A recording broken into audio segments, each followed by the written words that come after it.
Un jour lointain, je m'étais endormi sur le sable à 1000 lieues de toute terre habitée. Une panne de moteur dans le désert du Sahara, pour moi qui étais aviateur. Alors vous imaginez ma surprise au lever du soleil quand une drôle de petite voix m'a réveillé. Bonjour, je suis le petit prince et je viens d'une planète à peine plus grande que moi. À te regarder de bien loin, je ne pouvais plus laisser ta terre se nourrir de graines terribles qui sont sur le point de la détruire. Je devais t'aider à penser la belle terre, cette Kalegaïa que je rêve depuis longtemps, pour que tu puisses la compter à ceux qui ne croient plus au bonheur, à la progression morale de l'humanité, à ceux qui ont oublié qu'ils devaient travailler au destin commun de leur terre pour vivre l'espoir d'un mieux. J'ai sauté sur mes pieds comme si j'avais été frappé par la foudre. J'ai bien frotté mes yeux, j'ai bien regardé, et j'ai vu un petit bonhomme tout à fait extraordinaire qui me considérait gravement. Quand j'ai réussi enfin à parler, je lui dis « Mais qu'est-ce que tu fais là ?» Et il me répéta alors, tout doucement, comme une chose très sérieuse. « S'il te plaît, écoute-moi, je veux rêver avec toi.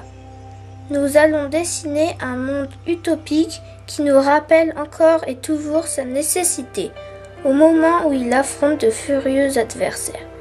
C'est une question de discipline. Il faut faire soigneusement la toilette de ta planète. » Quand le mystère est trop impressionnant, on n'ose pas désobéir. Je prêtai l'oreille et sortis de ma poche une feuille de papier et un stylographe. Le petit prince avait raison. Il fallait avertir les hommes d'un danger qui frôlait depuis longtemps, comme moi-même, sans y remédier. La leçon que j'allais apprendre en valait la peine.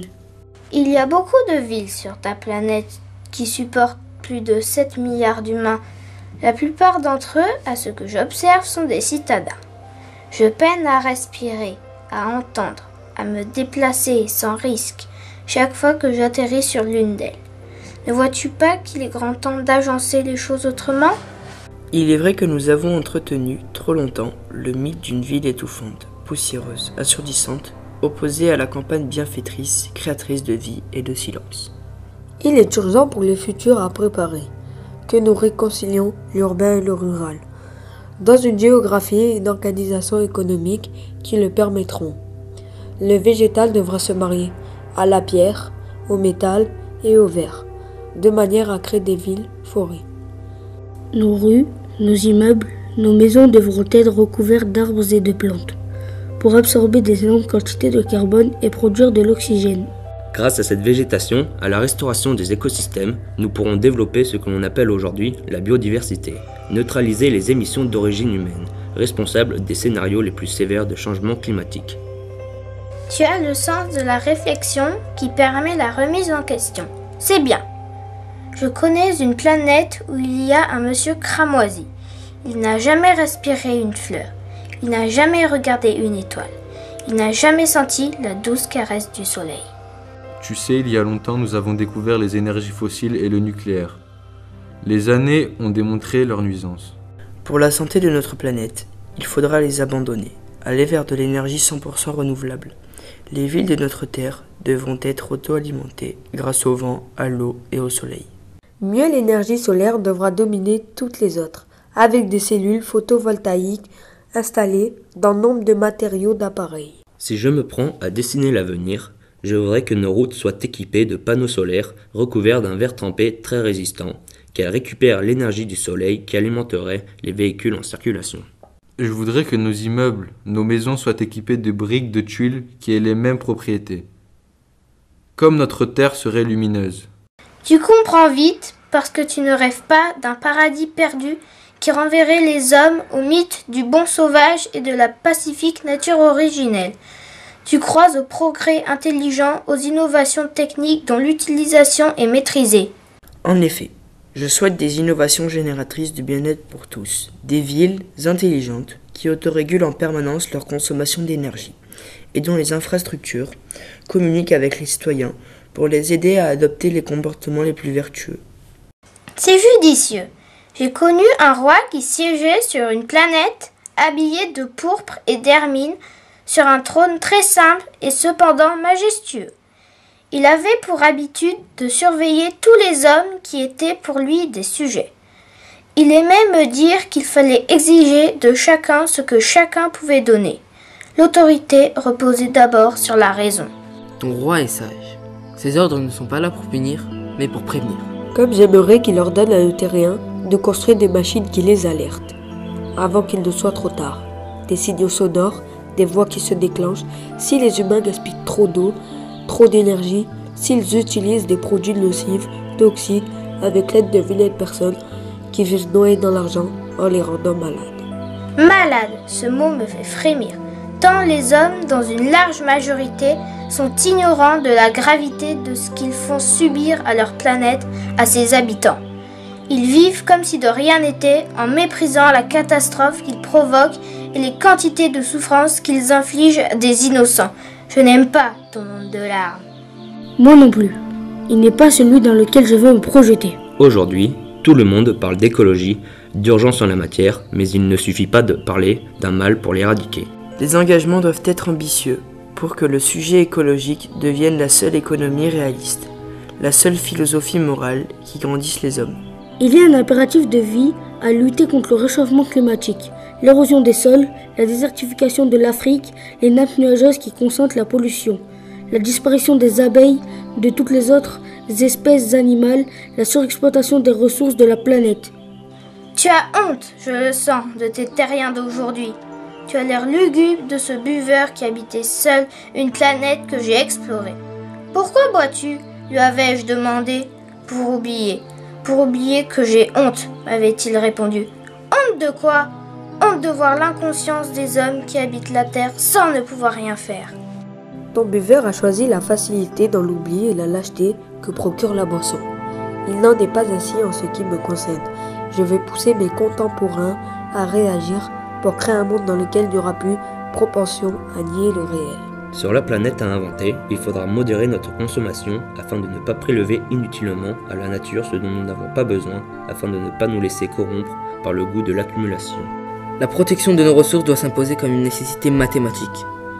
Cette frugalité heureuse est liée à une volonté de justice. Tout ce qui excède les besoins de l'individu est un vol. Les hommes devront donc apprendre à respecter dans un contrôle limitatif les ressources que la planète est capable de régénérer en 1 an. Ils devront cesser d'émettre en quelques mois la quantité de carbone que leurs arbres et leurs océans sont capables d'absorber en 1 année. C'est le seul acte éco-citoyen pour gagner le combat contre les gaz à effet de serre. En t'écoutant, je songe à la planète de l'allumeur de réverbère. Il respectait la consigne d'éteindre ou d'éclairer son lampadaire selon la nécessité des moments, dans un geste répété qu'il considérait comme raisonnable.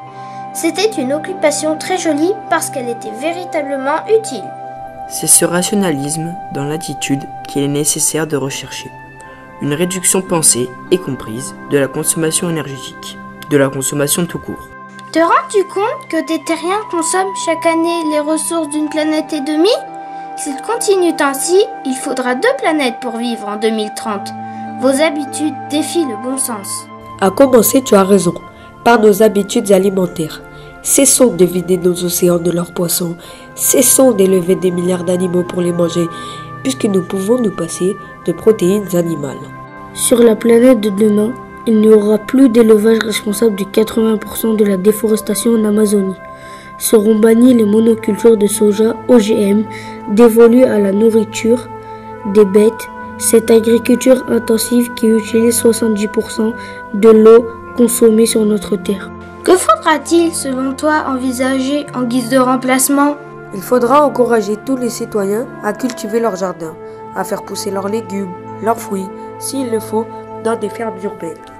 Chaque culture sera à la verticale, sur des hauteurs de 17 étages, avec un système de rayonnage coulissant, de sorte d'ascenseur.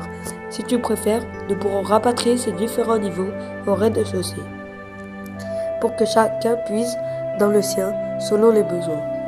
Nous vivrons ainsi dans un environnement propice au retour des insectes pollinisateurs. Nous leur permettrons de retrouver un habitat naturel, non perturbé par les traitements phytosanitaires, les pesticides, différents cocktails chimiques qui n'existeront plus. Notre santé se trouvera meilleure, puisque notre eau, notre alimentation, notre air, nos produits ne seront plus exposés aux effets néfastes de ces perturbateurs endocriniens. Tout ira dans le sens de la nature. sans détergent, sans fumée, sans plastique. Notre planète sera notre espace vert à tous, entouré de mers, de rivières, de fleuves, sur lesquels l'action d'un cargo poubelle aura enlevé tous les déchets en les broyant aussitôt dans son ventre vorace. Ton idée me plaît parce qu'elle permet à chacun de posséder un jardin secret en ayant une propriété d'usage non lucrative. Notre planète sera rendue à un état naturel, dans une atmosphère saine où chacun pourra éprouver la vraie joie de vivre dans un partage équilibré des besoins. Le travail de chaque terrien devra être calculé en fonction des nécessités de chaque collectivité, en exploitant le potentiel de chacun à sa juste place. Grâce aux révolutions technologiques et numériques, ce travail sera limité à quelques heures par semaine, le reste du temps étant consacré à l'apprentissage, aux loisirs, aux amis, à la famille. On se tournera vers le partage dans l'enrichissement et l'épanouissement de l'humain. Nul ne sera méprisé, malgré ses différences, et nous évoluerons dans un monde qui refusera le luxe ostentatoire, exagéré, indécent. Une justice sociale, un pacifisme, une attention à l'autre dans l'entraide empêcheront toute tentative de tricherie, de compromission, de corruption. Le monde réinventé sera celui d'une démocratie réelle, où les postes de pouvoir seront occupés par des citoyens désintéressés, libérant rapidement leur mandat pour laisser la place aux autres. Il n'y aura donc plus ni carrière, ni enrichissement possible dans la politique. Plus de puissants, mais des passants, garants du bien-être et de la protection de tous. J'ai rencontré sur ta terre d'aujourd'hui une drôle de bête, un serpent puissant mais désemparé dont je comprends maintenant la réponse qu'il a apportée à ma question. Où sont les hommes ? Lui ai-je demandé. On est un peu seul dans le désert. On est seul aussi chez les hommes, a répondu le serpent. Ton serpent givré parce que notre planète périt de l'indifférence de ceux qui l'habitent. Elle porte des maux qui l'accablent parce que chaque être ne vit pas avec l'autre mais souvent contre l'autre, par le désintérêt, le détachement, la froideur qui lui manifeste par les guerres perpétuelles qui font couler son sang. De nos jours, on manque cruellement d'utopie mobilisatrice pour mettre en forme une espérance universelle, un monde idéal où les hommes seraient vertueux et tempérés, où régnerait paix, solidarité, partage des richesses, tolérance religieuse et respect des animaux. Comme le disait mon ami le renard, tu vis sur une terre où les hommes ne prennent plus le temps de rien connaître. Ils ne savent pas apprivoiser, c'est une chose oubliée depuis trop longtemps. Que signifie apprivoiser dans le langage de ton renard ? Cela signifie créer des liens, devenir pour l'autre unique au monde. Si tu apprivoises tes semblables, ta vie sera comme ensoleillée.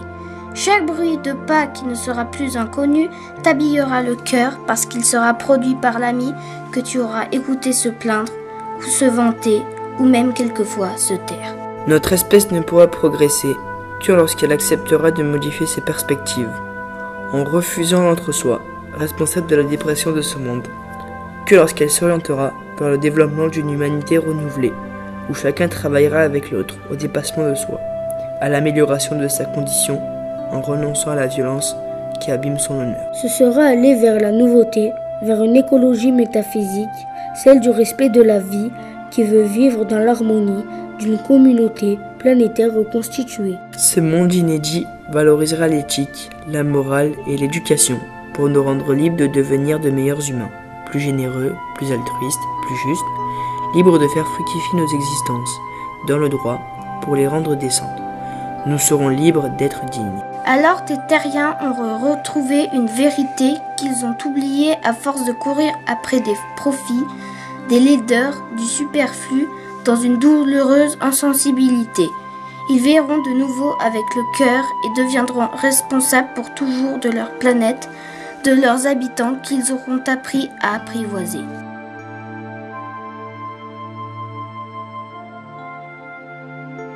Pardon à Saint-Exupéry d'avoir retouché par moments son conte poétique et philosophique pour l'adapter au thème que nous voulions traiter. Qu'il soit rassuré sur un point, lui qui était si triste de ne pas avoir revu son petit prince dans le désert. Comme il l'avait conseillé, nous l'avons attendu sous l'étoile pour guider nos pas, et il est revenu. Qu'il sache, dans le ciel qu'il a emporté, que l'enfant aux cheveux d'or a livré sa leçon à des hommes perdus, en les aidant à dessiner une terre à inventer, pour qu'ils puissent continuer à avancer et espérer.